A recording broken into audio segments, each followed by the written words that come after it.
What's up guys, Carmine here, back again once again for another review, this time for episode 7, The Red Sowing, the penultimate episode. I'll say this now off the bat, this is one of the better ones we've gotten this season, and as it stands, I say it's top 3. Episode 2 is still my favorite for all the interactions between characters, but this one is up there. I think my issue with this episode is that we should have gotten a good chunk of what happened here last week, because if you're one of the people that have been complaining about the pacing this season, you're not the only one, and you're not entirely wrong, and we do have some evidence for why this is, but we'll talk about that and more in today's video. But as always, before we begin, please be sure to leave a like and comment, it helps out a lot, and subscribe to the channel if you haven't already, and of course, shout out to these magnificent bastards, you guys are great. But for now, let's get into it. So first let's start out with our opening scene, and it was well done, and I really liked a lot of the shots here, but I found Adam's decision to keep the identity of his father secret kind of odd until one of you guys made a very good argument for it on Twitter, where this one person here said, why would he recognize Corlys as a father if Corlys doesn't recognize him as a son? And yeah, that's actually a very fair point. But Adam and Rhaenyra on the beach was cool.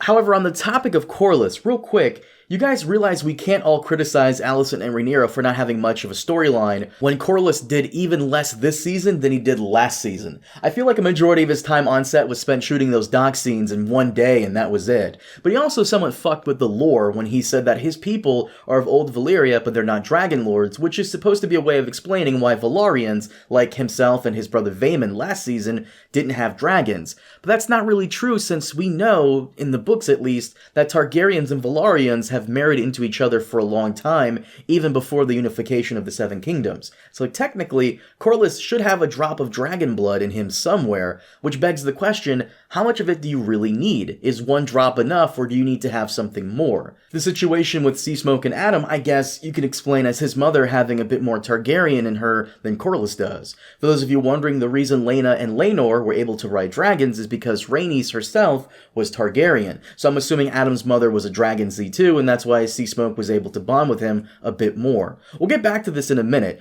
And before we move on though, Alan, my guy, what the fuck is that stance? It reminds me of Season 1 Jace before the haircut. This is the type of pouting you see children do when they don't get the correct toy in their Happy Meal. And speaking of tantrums, Jace, my man, what the hell, mongrels? I expected more from you, little brother, but honestly, he does have a point when he brings up the idea that one of the dragon seeds may turn against Rhaenyra and want to rule the Seven Kingdoms for themselves. It's the ultimate instrument of destruction in medieval times, and let's be honest, riding a dragon does add a couple of inches to your dick, so he's got a point, even more so about arguing his legitimacy because of his dragon. This is all a gamble, and I quite like that they didn't skip over this conversation. It was one that needed to be had, especially if they plan on cooking up some kind of tension or friendship for Jace with one of the dragon seeds next season. And while we're on the topic of Rhaenyra, I had this idea that Mysaria might be playing her a bit, and I see that you guys, in my comment section, had a similar thought. Mysaria's whole thing is about how the elites have always looked down on the proletariat, and that she wants to throw a monkey wrench in that, and it's working, if that is the intent. I do like how, in this episode, she's kind of leading Rhaenyra to come to the correct conclusions when they talk about the noble houses, having this ancient fealty, and counters with Aegon and Aemon not being quite so honorable in how they oppose her. However, let's remember that this entire prequel is about how House Targaryen destroys itself and why there are no dragons when we get to Game of Thrones. If the show is trying to pull some bullshit that Mysaria's plan all along was that she wanted to destroy the ruling class by trying to infiltrate it as an agent of chaos, working to bring down the status quo, then yeah, no, stop right there and just throw it all in the trash. I like the character enough, but to paint her as this ultimate Thanos-level mastermind would be ridiculous, though I'm curious if you guys feel the same way. Definitely let me know in the comments. And speaking of mastermind, let's talk about our boy of the hour, Oscar Tully, coming in and saving us from this storyline, which I think we can all agree has gone on one episode too long. Look, you guys have been with me all season long, and I called it way back in episode 3 that this whole stay here is to give him not only something to do, but also to try and put in some character development for him. And I was fine with that, but once again, it went on one episode too long. What we got this episode should have happened in the last one. That said, Oscar Tully is the man for coming in here and getting down to business right away. Forcing Daemon to correct all the terrible things he set in motion in the Riverlands worked out almost like one of those video games in which your decisions have grave consequences. Good stuff all around, it's just, I somewhat miss Alice Rivers. Just when I was getting used to having her around, she disappears on us. Hopefully before the season is done, we'll see her again, and maybe some of all the mysterious stuff happening around Harrenhal will be answered. Maybe. And last, let's talk about the dragon seed situation. You've been hearing me say that word all video, so what is a dragon seed? It's basically a Valyrian bastard, someone of either House Targaryen or House Velaryon descent. They're usually called dragon seeds in the source material, so that's what I refer to them as. However, how did we like that sequence? Well, it was quite different than how I imagined it from the books, but still pretty awesome. It quickly became a horror film combined with a monster film, and then a nice, hopeful coming-of-age film. It's funny how we go 1 minute from cheering Rhaenyra on giving that speech to being horrified by her leading these people to their gruesome deaths the next minute, and then, a few minutes later, cheering her on when all the dragons come together to roar as one. Awesome sequence, but of course, we gotta talk about the lore implications here. First and foremost, in the Fire and Blood history book, we learn of a woman by the name of Sarah Targaryen. And let's just say, Sarah belongs to the streets. She fled Westeros to continue her lifestyle, and I guess the situation here is that Hugh is her son, who fled Essos because of how ashamed he was. It's quite possible Sarah is still alive somewhere. Ulf, on the other hand, is also probably her uncle, though we're not sure who his parents are.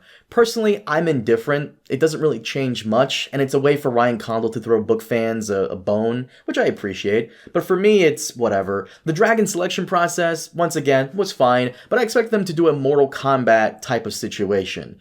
For those of you who are confused, let me explain. In the 90s, we had a film called Mortal Kombat, where contestants are brought to an island where they walk around until a ninja finds them to fight to the death. That's basically a rough outline of it. And in the books, that's kind of how this whole situation went down, at least to me. We're led to believe that a call was put out for people to try and bond with the dragons, and many people within Rhaenyra's own household did attempt to do so, including knights, maids, squires, and so on. The way I read it is as though the dragons were wild, and people would come up to them to see if they could bond, and oftentimes the dragons would fuck them up. However, it makes more sense what the show did, kinda, to have the dragons in a specific location so you don't have to go out looking for them. But at the same time, it doesn't make sense to bring them all together like that, because exactly what happened was going to happen. Because you had Vermithor who bonded with Hugh, but it almost killed him, accidentally so, before the whole thing. So yeah, interesting idea, bad execution, but hey, it worked out nonetheless. But overall, I quite enjoyed the episode. It was cool seeing the dragons being that terrifying, and I absolutely love Silverwing's design. They knocked it out of the park with that. Oscar Tully was my MVP for this episode for putting an end to that situation, and I must say, I'm a little disappointed Rhaenyra didn't hurry back home to finish that lesbian scene with Mysaria. Maybe it'll be on the deleted scenes on the Blu-ray or something. And for those of you wondering if I missed someone, yes, I did, and that was on purpose, until a friend of mine tricked me into watching it on my second rewatch. But yeah, if it's, does anybody really miss anything by skipping Alicent's scenes? My buddy got me to check it out by lying to me that she mentions the White Walkers during her trip outside, and that was a lie, fuck him for that. But seriously, is anyone really enjoying her scenes of her doing stuff? You know, if anything, her screen time should be given to Helena, who has almost nothing to do all season except be traumatized. But no, I'm being legit here. Is anyone actually enjoying Alicent at all? Let me know in the comments, really. And I only want people who are enjoying Alicent this season to comment on her specifically. If you aren't liking her, that's fine, but I want some Alicent fans to come in here and fight me on this. And also, Rhaena, over in the Vale, could also use some of those minutes that Alicent is getting to develop her own story instead of having only a few seconds of screen time per episode, but maybe next season. But guys, that is it for today. Thank you so much for watching. As always, please be sure to hit that like and subscribe button. It helps out a lot. And also be sure to let me know your thoughts down below on what you thought of the episode. Once again, thank you so much for watching and for joining me. I'll see you all next time. Have a good one.